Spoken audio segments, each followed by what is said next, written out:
નમસ્કાર દર્શક મિત્રો, ગુજરાત ન્યૂઝ અપડેટમાં આપનું સ્વાગત છે। આ સમયમાં સૌથી મોટા સમાચાર સામે આવી રહ્યા છે।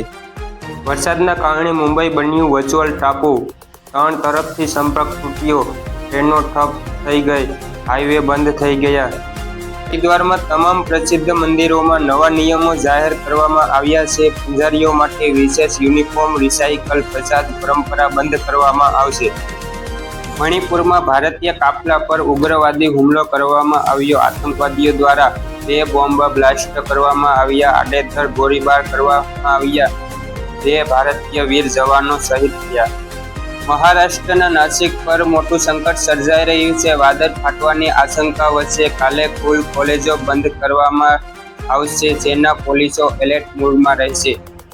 ઉત્તર પ્રદેશમાં યોગી સરકારે ઐતિહાસિક ભૂલો સુધારી, સનાતન સંસ્કૃતિને પુનર્જીવિત કરવાનો નિર્ણય લીધો છે। જલાલાબાદ હવે પરશુરામપુરી તરીકે ઓળખાશે। પ્રાચીન સમયમાં આ પ્રદેશ ધર્મપુરી તરીકે ઓળખાતો હતો।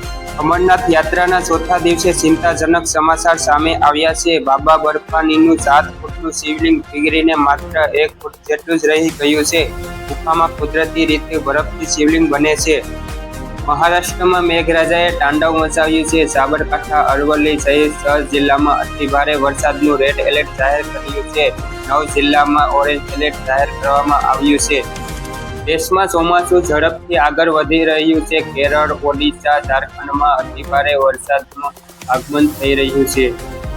સુરતના મોટા સમાચાર, 2 કલાકમાં 4.41 ઇંચ આશરે 4.5 ઇંચ વરસાદ પડતા સુરતની સુરત બદલાઈ, ઘૂંટણસમાં પાણીમાં વાહનો ગરકાવ। અમરેલી જિલ્લામાં મેઘરાજાએ તાંડવ મચાવ્યો છે। રાજુલામાં 8 ઇંચ વરસાદ નોંધાયો। 70 તાલુકામાં મેઘરાજાની ધમાકેદાર એન્ટ્રી।